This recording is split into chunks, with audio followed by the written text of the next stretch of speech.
eu caí no famoso chamado deserto espiritual, que é um lugar que, se você não entender, você acaba se perdendo. Você acaba deixando com que as coisas, os bens materiais desse mundo, fale mais do que aquele propósito que você tem de vida. Hoje eu tenho certeza que o meu propósito de vida é levar a vida das outras pessoas uma experiência. E é essa a experiência de Deus. E eu tenho uma experiência, tipo assim, trazer as palavras de Deus para ela. Seria esse o propósito? As palavras, o amor, os gestos. Porque se o mandamento diz para eu ser amor na vida do meu próximo, se eu não estou sendo amor, eu estou sendo o quê? Sendo cristão, eu estou falando. Eu estou sendo o quê? Destruição, mal, ruim. Então, assim, quando eu comecei a buscar as pessoas, meus amigos, outras pessoas, eu percebi que cada um tinha seu tempo. Uns foram, outros não. O tempo foi passando, eu estudei sobre Bíblia, fiz cursos, fiz seminários, fiz simpósios e comecei a cada vez mais saber quem era Deus, a essência de Deus, a personalidade de Deus. Então, Deus tem personalidade? Deus tem personalidade. Olha, não sabia. Como é essa personalidade? É mais comunicativa? É mais na dele?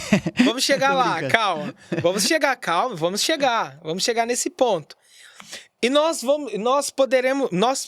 podemos falar das 3 pessoas distintas da Santíssima Trindade um pouco mais à frente. Que você vai ver que as 3 pessoas, elas são distintas e elas têm personalidade. A Santíssima Trindade, que é a dúvida de muita gente, né? Que não é cristã. Voltando, eu tive o meu deserto espiritual. Aí você fala assim, Rafael, como que é um deserto espiritual? O deserto espiritual, para quem é cristão, eu não digo só para quem é cristão, mas para qualquer pessoa. O deserto é aquele momento que tá todo mundo à sua volta e você tá sozinho. Você se sente sozinho.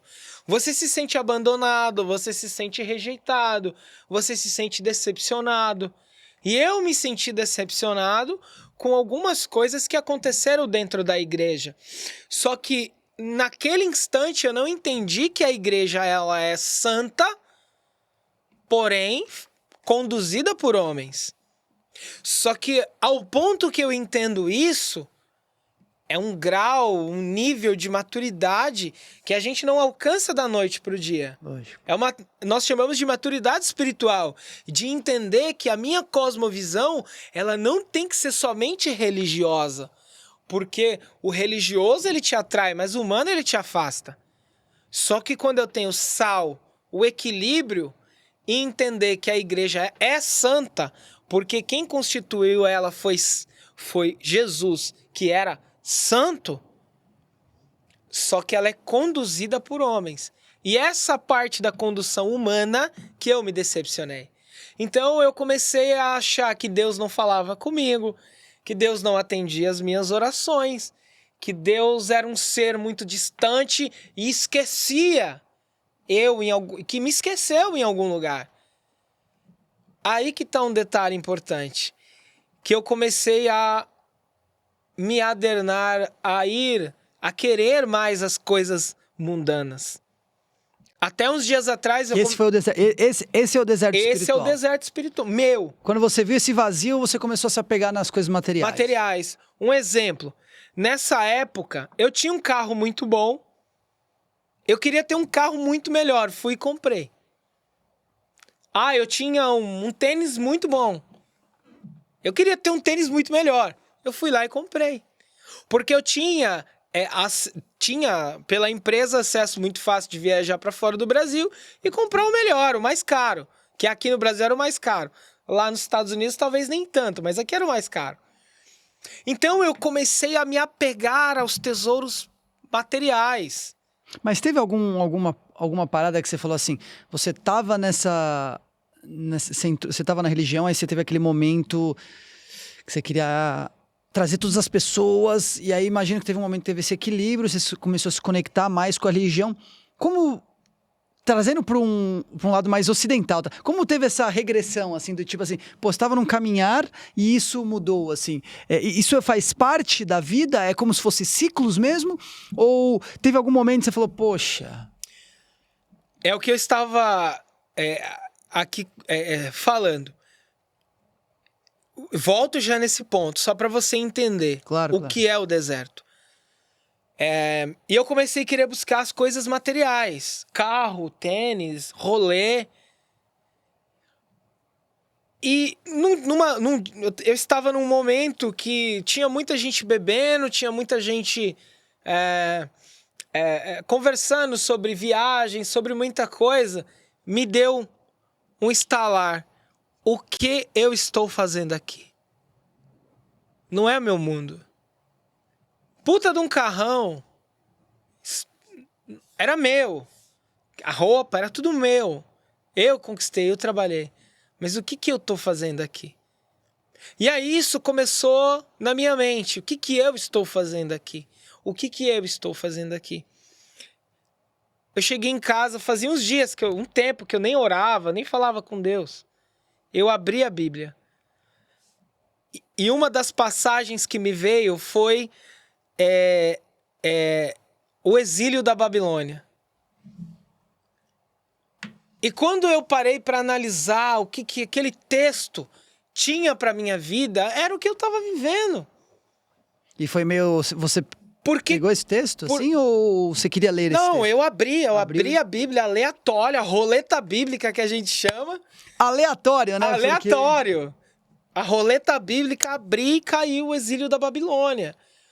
E eu percebi que aquilo tinha tudo a ver com aquele momento que eu estava vivendo. Por quê? Quando o povo ficou perdido no deserto, não era porque Deus estava castigando o povo e fez o povo se perder. Eu entendo hoje, com uma maturidade espiritual que eu tenho, que o deserto ele é lugar de formação. O deserto ele não é lugar de solidão e de abandono. Mas o deserto é onde eu crio maturidade, o deserto é onde eu crio relacionamento. Nós vemos dentro da Bíblia, você falou, Deus fala. Deus fala. Quando o povo saiu em busca da terra prometida, eles perceberam que, num determinado momento, Deus os havia abandonado. Só que, quando vamos observar de fato, o calor do deserto, ele era terrível. Tinha uma nuvem que cobria todos eles que seguiam para que eles não fossem queimados no deserto. À noite, o frio era muito grande. Tinha uma coluna de fogo para esquentar, para orientar eles. Deus, de todas as formas, estava mostrando para aquele povo que o deserto era lugar de formação. Era lugar de maturidade, era lugar de crescimento. Então, eu fiquei no meu deserto, só que eu entendi que o meu deserto, eu precisava crescer. Eu precisava amadurecer. Podemos refletir sobre essa ideia de que esse deserto que você está falando é como, mais ou menos assim, existe o sofrimento. E nesse sofrimento, é nesses momentos que são chaves na nossa vida que nos fazem crescer, né? O crescimento, ele não vem do tô tomando uma água. Não que também pode ser. Pode ser. Mas o crescimento, ele vem daqueles momentos que você precisa ter maturidade e enfrentar coisas na sua vida que vão te fazer... Que muitas vezes vão fazer você sofrer, mas que vão ser importantes no seu caminhar. Vão fazer você crescer. Vão fazer você ter maturidade. Fazer você observar quem é Deus. Observar tudo aquilo que você viveu. Cara, eu vi milagre. E eu tinha deixado tudo aquilo para as coisas do mundo. Porque, de fato, as coisas do mundo, elas são mais agradáveis. Claro. Porque eu posso fazer o que eu quiser. Eu posso. Só que existe uma regra. Tudo me é permitido. Mas nem tudo me convém. Então, esse nem tudo me convém era o que mais falava comigo nesse tempo que eu fiquei afastado. Só que aí, quando eu li essa passagem, eu falei, opa, Deus está falando comigo. Mesmo eu estando aqui, ó, longe, distante, quilômetros de distância, Deus está falando comigo. Aí veio de novo a metanoia, de uma forma diferente.